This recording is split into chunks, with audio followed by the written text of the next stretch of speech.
Jadi first principle thinking itu pada dasarnya adalah sebuah praktek dari sebuah filsafat, ya, pikiran filsafat.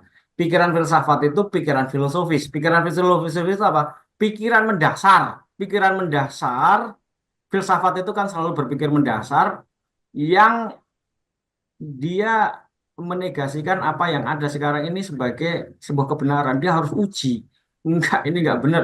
Saya harus cari pokok pikirannya sampai ketemu dan kemudian dengan memahami pikiran dasarnya, lalu dia akan berpikir mencari solusi yang berbeda dengan apa yang sudah ada. Itu filsafat Aristoteles, ya. Jadi eh, percaya bahwa kita bisa memahami satu topik dengan lebih baik jika kita menggali sampai ke dasarnya. Apa yang dimaksud sampai dasarnya itu? Contoh paling gampang itu gini. Gambar ini ya, gambar ini. Inilah contoh. Jadi kalau Bapak Ibu mau melihat false principle thinking itu bawang bombay. Ya tahu ya bawang bombay. Bawang bombay itu kalau kita kupas maka ya dikupas lapisan pertama, masih ada lapisan kedua, masih ada lapisan ketiga, kupas terus, kupas terus, kupas terus sampai pada lapisan paling inti yaitu intinya dan nggak bisa dikupas lagi. Nah, itulah first principle thinking. Jadi kita eh, first principle thinking adalah mencari pokok pikiran dari satu masalah itu apa, masalah utamanya itu sebenarnya apa. Dan kita harus berani mengabaikan apa yang sudah terhadir di depan kita itu. Itu adalah cara orang menyelesaikan masalah utama dari orang lain yang kemudian dihadirkan pada kita gitu. Nah, kita mau mencari solusi yang bukan dihadirkan dan sudah ada di hadapan kita yang orang lain hadirkan itu. Enggak, saya mau tahu pokok persoalannya dan saya mau berpikir sendiri untuk menyelesaikan masalahnya dari pokok pikiran itu dengan cara sendiri, dengan cara saya sendiri. Nah, itu.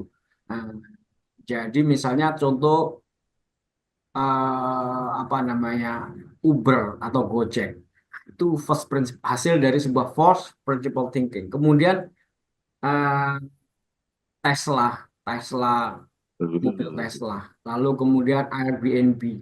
Nah, oke, ini sebentar saya sebelum masuk ke situ, saya mau kasih contoh tentang first principle thinking pada bisnis. Nah, oke, bisnis, kata bisnis. Ketika kita mendengar kata bisnis, businessman, ya, itu orang yang berdasi, berjas, necis, lalu dia punya kantor, punya PT, jabatannya direktur, punya staff, ya. Ada staff, ada office, ya, ini ya yang kita gambar itu dia, itulah bisnis. Kita pikir kalau orang businessman itu ya dia tampil necis, berdasi, kayak jas, lalu kemudian dia jabatannya direktur atau kemudian apapun, eh, CEO dan lain sebagainya. Lalu dia punya kantor, punya nama PT, lalu kemudian dia punya staff, lalu kemudian dia punya legalitas perusahaan itu, eh, dan lain sebagainya. Itu yang kemudian kita sebut bisnis dan dengan begitu maka kita baru eksis menjadi bisnismen. Padahal itu adalah gambaran bisnis yang hadir karena persepsi kita setiap hari yang kita sebut bisnismen dan kita anggap bisnis kayak gitu. Padahal kalau kita mau cari, lah bisnis itu apa sih pokok pikirannya? Apa sih prinsip utamanya? Ternyata prinsip utama dari bisnis itu bukan kantor, bukan PT, bukan perusahaan, bukan orang berdasi. Dia berkantor, dia berdasi, dia ber, eh, punya staf, dia punya semua peralatan legalitas. Itu untuk apa tujuannya? Tujuannya untuk bisa bertransaksi. Apa itu transaksi? Orang mengeluarkan sejumlah nilai untuk membayar pelayanan, jasa, atau produk yang kita hasilkan dari sebuah PT, perusahaan, kantor itu tadi prinsipnya.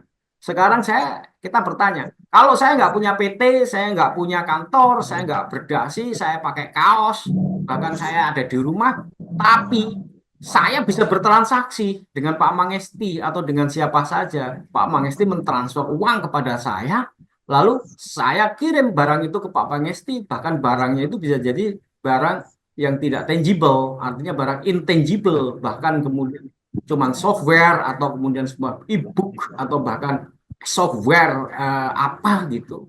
Ya itu bisnis sudah. First principle thinking kalau kita mau berbisnis hotel, maka kemudian kita akan melihat hotel Sheraton, hotel apalagi itu apa namanya Novotel, jaringan hotel-hotel yang Hilton itulah hotel dan itu hotel besar. Jadi kalau kemudian kita berpikir dengan cara berpikir ATP, amati tiru plek, ya kita akan membangun sebuah hotel juga yang sama dengan Hilton, yang sama dengan Sheraton. Ya, ya mungkin persis kalau ATP. Tapi kalau modifikasi mungkin iya kita akan membangun hotel yang hotel itu ya sama dengan Sheraton itu ya hotelnya kamarnya dia kayak apa kita bikin kamar lebih luas, kasurnya lebih bagus, kemudian restorannya lebih enak, chefnya mungkin kita ambil dari juara-juara chef, bartender kopinya yang terbaik, lalu kemudian kolam renangnya kita sediakan kolam renang yang menarik, dimodifikasi, tapi tetap kemudian kita akhirnya menghasilkan sebuah hotel yang bersaing dengan Hilton, Sheraton, Novotel.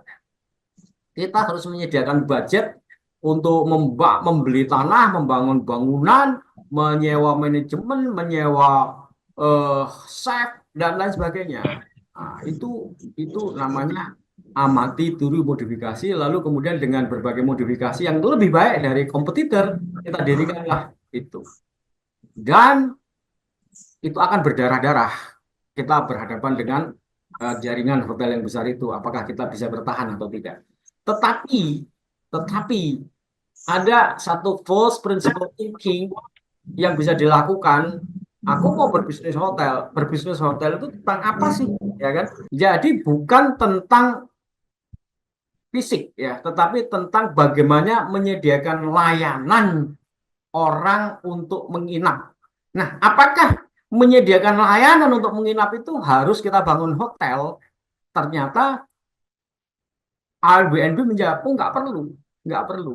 Kenapa? Ada banyak rumah yang bagus-bagus nganggur dan itu bisa memberikan kenyamanan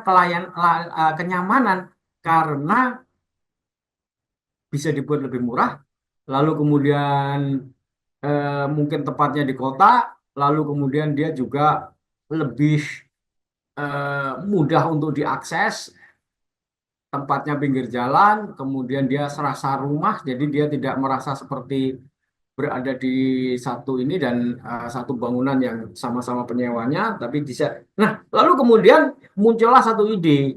Oh, kalau begitu saya bisalah menyediakan hotel, tapi nggak usah kayak Sheraton. Saya nggak usah bangunan. Dia buat aplikasi namanya Airbnb, lalu kemudian dia mendata orang-orang yang punya aset rumah yang nganggur. Atau bahkan orang-orang yang punya rumah yang di dalam satu rumah itu disediakan satu kamar khusus untuk tamu yang dia bangun sedemikian rupa nyaman. Lalu kemudian dia data, lalu kemudian dia tampilkan dalam aplikasi. Lalu kalau ada orang sekarang cari penginapan, itu dia cukup cari aja di situ, lalu kemudian ketemu, lalu kemudian dia dikasih alamat itu, dia datang ke situ, udah dilayani oleh si pemilik rumah itu. Nah, Airbnb menghasilkan sebuah hotel bisnis seperti hotel, tapi dia sama sekali nggak punya bangunan gedung seperti Sheraton. Dia nggak perlu punya manajer atau direktur hotel. dia nggak perlu punya chef, dia nggak perlu punya cleaning service, dia nggak perlu punya macam-macam biaya yang harus dia keluarkan untuk pemeliharaan hotel. Dia nggak perlu bayar pajak air, nggak perlu bayar pajak listrik, nggak perlu bayar macam-macam. Tetapi dia sudah menyediakan itu apa tuh namanya sebuah layanan.